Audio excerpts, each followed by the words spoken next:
ఓం శ్రీమాత్రే నమః. లలితా సహస్రనామ పారాయణలో భాగంగా ఈరోజు అమ్మవారి నామం 494వ నామం, 8 అక్షరాల నామం, రాకిణ్యంబా స్వరూపిణి. ఈ నామంతో అమ్మవారికి నమస్కారం చేసుకునేప్పుడు ఓం రాకిణ్యంబా స్వరూపిణ్యై నమః అని చెప్పుకోవాలి.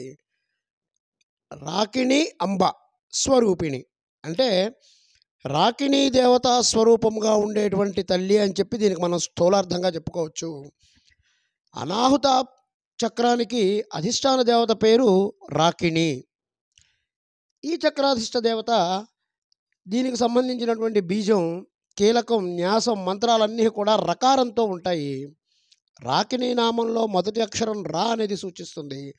అనాహుతాబ్జ నిలయాని నామం దగ్గర నుంచి ఈ నామం దాకా చెప్పబడినటువంటి వివరాలన్నీ కూడా ఈ తల్లికి సంబంధించినవి అని చెప్పి మనం చెప్పుకోవాలి.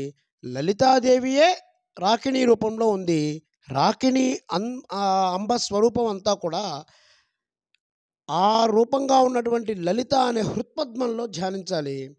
ఆవిడ ధరించిన ఆయుధాలు, పేరు, ఆవిడ రంగు, వర్ణం, అనుగ్రహం, ఇవన్నీ కూడా మనం చెప్పుకున్నాం ఇప్పటిదాకా. ఈ తల్లి మనల్ని అనుగ్రహించేందుకు దీనికి సంబంధించి మంత్రశాస్త్రంలో ఒక శ్లోకం ఉంది. హృత్పద్మే భానుపత్రే ద్వివదన లలితాం దంష్ట్రిణీం శ్యామవర్ణాం అక్షం శూలం కపాలం ఢమరుమసి భుజార్ధైరయంతీం త్రినేత్రాం రక్తాస్తాం కాళరాత్రి ప్రభృతి పరివృతాం స్నిగ్ధౌ భక్తౌ కనక్తాం శ్రీమద్వీరేంద్రవంద్యాం అభిమతఫలదాం రాకిణీం భావయామః. భానుపత్రే అంటే సూర్యపత్రం, 12 మంది సూర్యులు. అనాహుతాబ్జ చక్రంలో అమ్మవారు కూర్చున్నటువంటి పద్మానికి 12 దళాలు ఉన్నాయి. ఈ 12 దళాలు 12 మంది సూర్యులతో పోల్చారు. మంత్రభాష అంటే ఇలాగే ఉంటుంది. రక్తాస్తాం అంటే రక్తధాతువుని ఆశ్రయించి అధిష్ఠించినటువంటి తల్లి అని అర్థం. ఇంతకుముందు మన నామాల్లో చెప్పుకున్నాం. ఈ తర్వాత నామం 495 నుంచి 503 వరకు ఉన్నటువంటి 9 నామాల్లో ఇంకొక తల్లిని చూపిస్తున్నాం. ఆ తల్లి పేరు లాకిని. అయితే అసలు ఈ రాకిణి, ఈ ఢాకిని, ఈ లాకిని ఇవన్నీ ఎందుకు వచ్చాయో మనం చెప్పుకోవాలి. ఆ తల్లిని ఉపాసన చేసేటప్పుడు కొన్ని మంత్ర విశేషణాలు ఉన్నాయి. అందులో వాడే బీజాలు, న్యాసాలు, వాటికి వాడే అక్షరాలు, ఇవన్నీ కూడా మనం చూసుకుంటూ రావాలి. రాకిణి రూపంలో ఉన్నటువంటి బీజాన్యాసం చేస్తారు రాకినికి. లాకిని అంటే లకారంతో కూడినటువంటి బీజాన్యాసం చేస్తారు. ఈ శబ్దాలన్నీ ఇలా వచ్చాయి.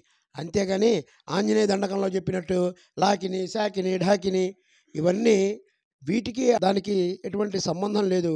ఇవి బీజాక్షర మంత్రపూర్వకాలలో ఉన్నటువంటి తల్లి. ఈ ఇందాక చెప్పినటువంటి శ్లోకంలో చివరి పాదంలో శ్రీమద్వీరేంద్ర వరదాం అనే పదం శ్రీ విద్యా ఉపాసనలో వీరులైన వారిని సూచిస్తోంది. అలాంటి వారిని అమ్మ అనుగ్రహిస్తోంది అని చెప్తుంది. ఈ సూచన మనం కిందటి నామంలో మనం చెప్పుకున్నాం. మహావీర అనేటువంటి పదానికి శ్రీ విద్యోపాసకులు అని కూడా మనం ఒక నామం చెప్పుకోవచ్చు.